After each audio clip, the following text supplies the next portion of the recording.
The Ryan Tubridy Show on RTÉ Radio 1, sponsored by Sky Broadband. Unlimited broadband so you can download, upload and stream as much as you like. Kian Egan of Westlife, good morning. Good morning, Ryan. How are you? You know what?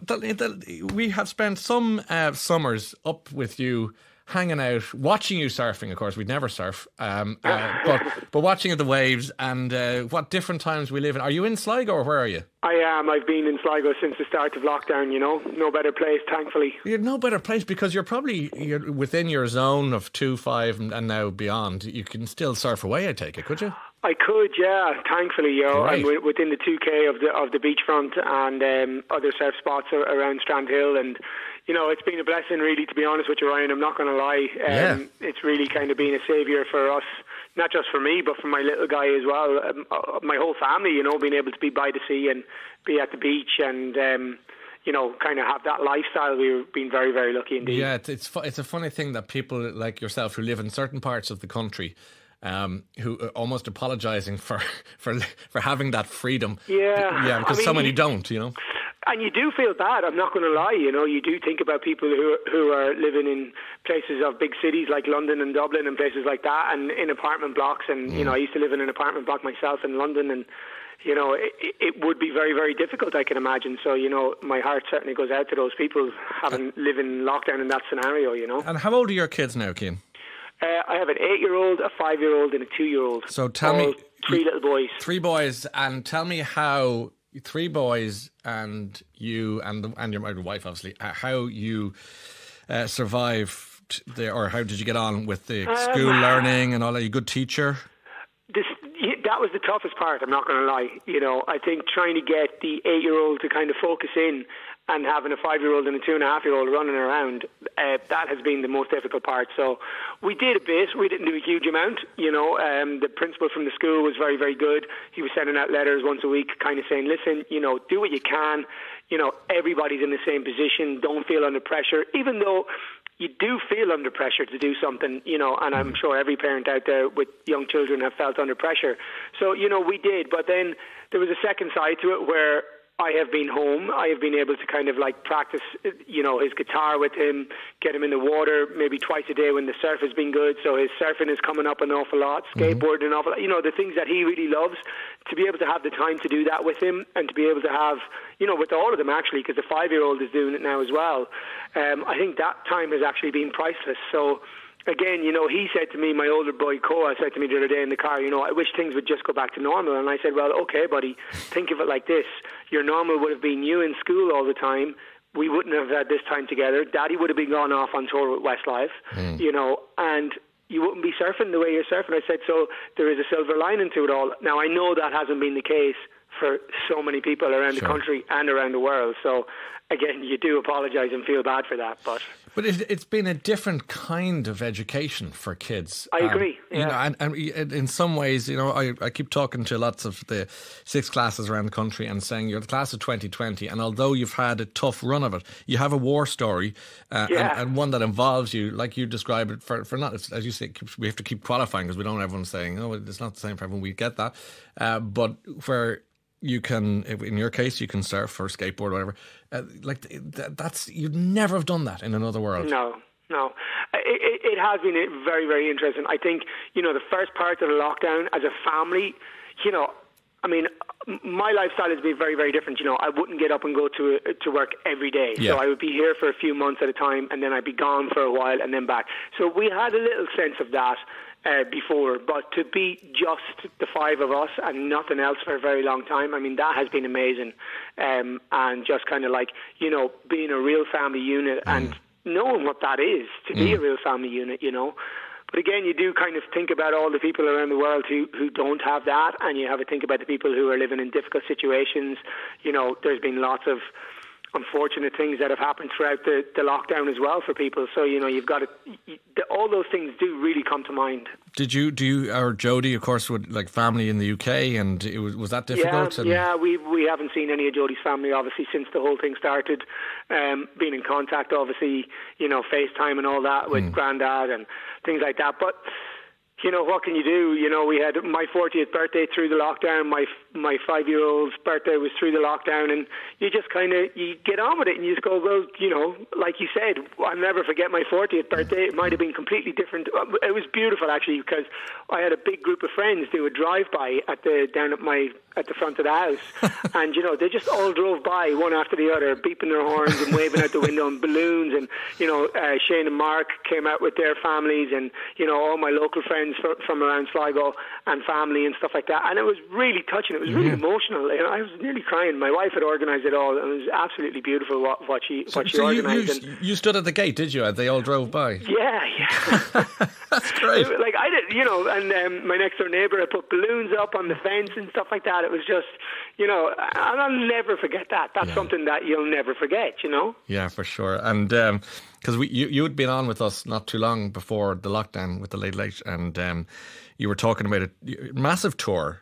Yeah, which was kicking off. Yeah. What were the dates for that? What was happening there? Well, we would have started by now. We were starting in the UK. We had our stadium summer tour, and then we were coming back down to Cork. We were doing Páirc Uí Chaoimh, and then we had Wembley Stadium for the first time ever in our career in the UK. And then we were going international. You know, so we were going all around Asia, China, you know, South Africa, India. We had pretty much a world tour organised off the back of the last album, the Spectrum album. So, you know, obviously that is all completely cancelled, you know, kind of moved to 2021. You know, we're still trying to figure out what can we do, what can we not do next year, because we still don't know, right? You know, I mean, as we're listening to you there, you know, is the second wave coming? We don't know, so we can't really plan a huge amount. It's kind of odd, you know. I mean, obviously we have Cork and Wembley and stuff like that. We've moved that to the same weekends of 2021 that they would have been in 2020.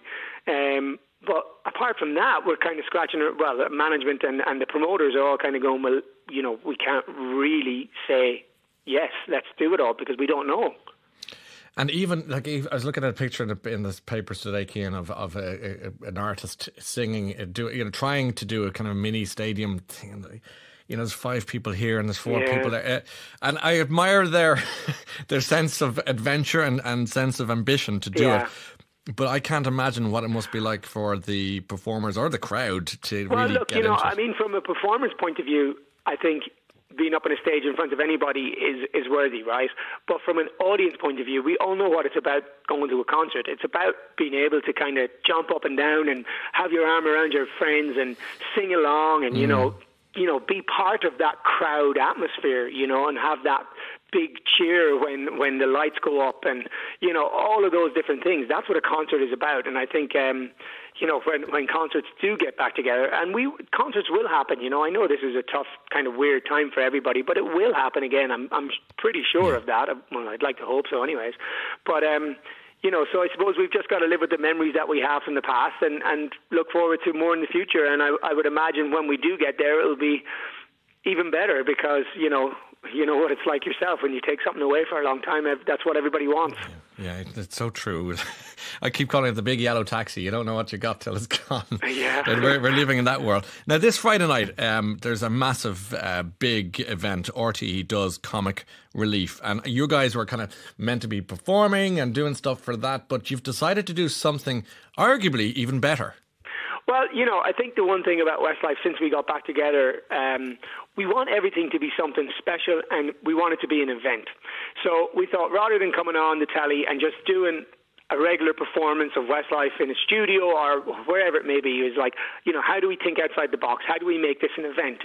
So what we've decided to do is to run a competition for charity. It costs €4 to enter the competition, and the prize is to win Westlife to perform at any event you want, whether that be a wedding, whether it be a birthday party, whether it be in your local pub.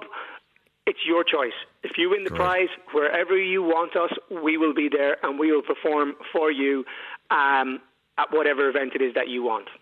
And people can text, I think it's Westlife to 50300 if they want to enter that competition with a view to raising funds. And before you know it, the Community Foundation for Ireland will receive a minimum of $360, just to let people know about that. That text line will close at 10 a.m. This Friday morning. And before you know it, you guys can show up. You will show up as a band and obviously all socially distant and careful and so on, at an event in the next little while. And you know, the event could be next year, Ryan. You know, the timeline for the event. If your wedding got cancelled this year, and you're thinking, well, I know I'm getting married next summer. You know, if you win that prize, we can perform at your wedding. You know, I mean, that's great. That's the idea. That's the idea. When the world is back to some class of normality. Exactly. That's what it's happening.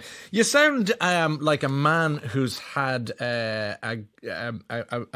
quite an enriching experience out of something that was pretty awful. Yeah, you know, I suppose I'm one of these people who I try to take the positives. Sure. And I suppose the positives have been very, very good. You know, the negatives obviously have been very, very bad when you look at the numbers of the amount of people that have died around the country, and, you know, the amount of people that the frontline workers, what they've had to go through. And, you know, I can imagine as a frontline worker going to work every day, the nerves must be huge. Yeah. You know, just to think, are they going to catch this awful disease? And I think for us, we've just been so lucky, and I just feel so blessed that we have been lucky in that sense, you know. And, you know, Ireland as a country, I think we have been lucky. I think our government have done very, very well. You know, I think us as a people and a nation, we've all respected it very, very well. Yes. You know, I've certainly felt in Sligo as well, we did very well, you know, even being around our local village. And surfing is a sport that a lot of people it would break their heart not to be able to come and do it. But everybody, you know, didn't come and do it. It was amazing to see that.